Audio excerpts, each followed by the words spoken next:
Hello everybody, it's that time of year again, nearly the New Year's, so I thought I'd better do a quick Christmas message update on what's been happening regarding Jonathan Kelly this year, which basically is not much. There hasn't been any new recordings come forward or footage or anything else or memorabilia to speak of, so it's been pretty quiet. Now, as you know, I'm not in good health, and it's been an even worse year health-wise, and a lot of horrible tests coming up early next year, which I'm not looking forward to. Rose is even worse than I am, oh well, but I'm not going to bang on about that. I just wanted to say that that's one of the reasons that I'm not being able to do as much as I'd like to have done this year regarding Jonathan. Now, as you may know, I was planning on releasing the Shakespeare's Ed live concert of Jonathan, which I've got permission to release as a charity CD to raise money for Alzheimer's research, which of course is a disease that Jonathan passed away from. But unfortunately there's a lot of paperwork and everything else to deal with, production costs, etc., and to be honest, I just haven't been well enough to do it. I hope to try and get it out this next year, but who knows, the way my health is, I'll just have to soldier on and do the best I can, because there's only me basically here to do it. There isn't anybody else to help me with it, and it all seems too much when you're unwell, but I'll do my best. Now, of events this year, of course, some of you will know that a few weeks ago Colin Peterson passed away. Colin Peterson was a child star, child film star.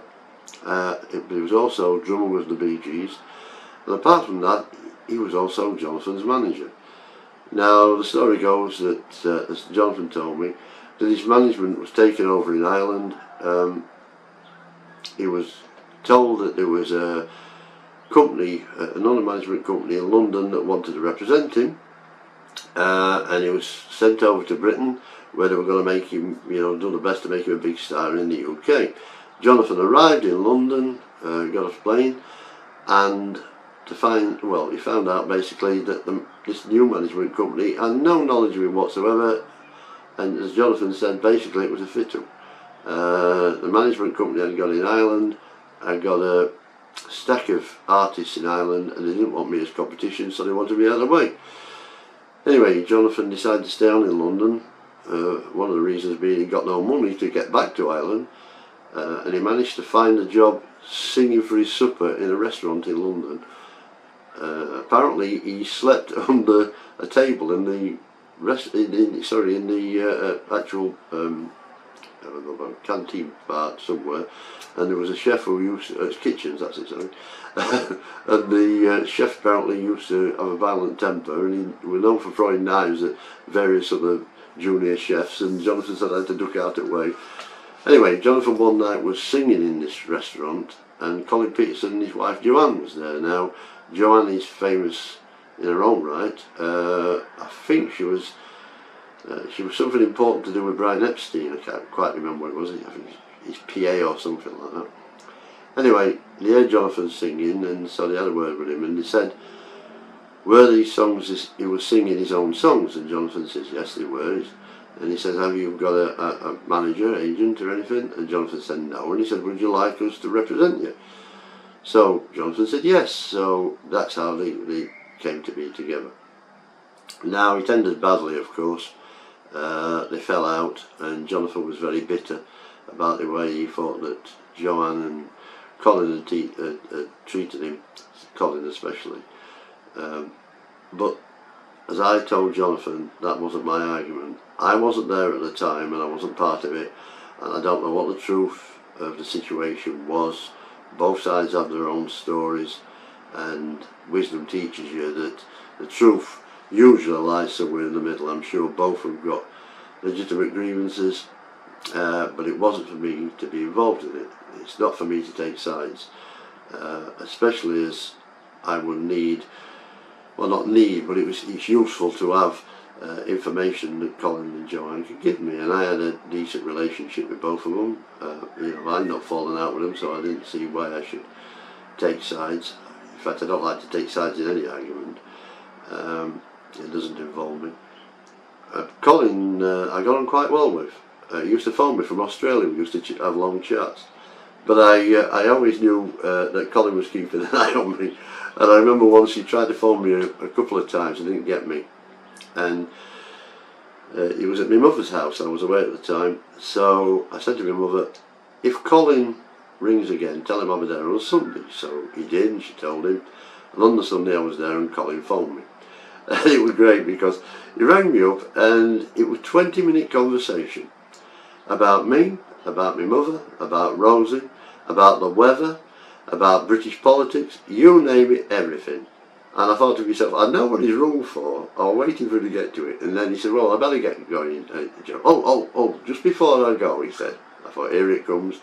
I don't have internet, he said, but my son does. And he was trawling the web and came across Jonathan's website. And he noticed that there's a couple of CDs for sale. And I was wondering if there should be any money in this for me. So I said, well, Colin, I said, look, I said, I've registered it with the MCPS, PRS, and as far as I know, they handle everything. I said, but I'll be honest with you, I said, I'm an amateur at this business, I know nothing about it. Jonathan just asked me to help him out. And so if there is any mistakes and you're due to anything that you think, let me know and I'll look into it. And if I do make any mistakes on anything like that, it's simply because, I'm an amateur at this, I don't really know what I'm doing, I'm just starting out. And I'll do my best to make it right. Colin trusted me to do that, and we had a good relationship on that score.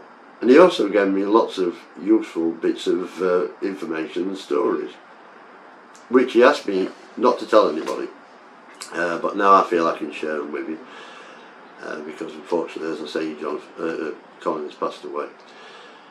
But what happened was, Colin was writing a book. In fact, I think he probably finished it, I'm not sure, but he was trying to find the publisher. And in his defence, none of these people would publish his book because they wanted a racing book where he dished the dirt on the Bee Gees. And basically, Colin said, no, I'm not going to write a book where I'm dishing dirt on my friends. He said, it's just not right. He didn't want to get into that. He said, no, I'm going to be a proper memoir about stories, but I'm not dishing the dirt on anybody. And so the publishers all backed out. No one were interested. They wanted something that was hard-hitting. It's got to have all these nasty little stories in. So he wouldn't do that. But he did tell me some interesting stories. I mean, Colin was particularly close to Robin Gibb. And Robin used to help out with Jonathan. And there's the single, Make a Stranger Your Friend, which has a celebrity choir, including Spike Milligan and various other famous artists, Peter Sellers, lots of famous musicians. Now, Robin helped out with that session. There's photographs of him working on the mixing desk with Colin, but also there's a famous photograph that was in the press, and there's one person at the front with his hand over his side of his face, and it's basically taking the back of his head. Now, this is Robin Gibb. Robin's management said he mustn't have anything to do with his single, mustn't appear on it, this, that, or that, basically because they'd fallen out with Colin at the time, which is why Colin went into management. And so Robin appeared on it, but he covered himself up on the photograph so that his management wouldn't find out. And the story about Colin and his management, by the way, was that he fell out with the Bee Gees management. I mean, this is what Colin told me, I don't know how true this is, but this was Colin's version, that he fell out with his management. He discovered some discrepancies over how the Bee Gees were being paid, where the money was going, and brought it to the Gibb brothers' attention. They basically believed the management, and the management decided to get rid of Colin, so they gave him a payout, which wasn't a great deal of money, but it was enough.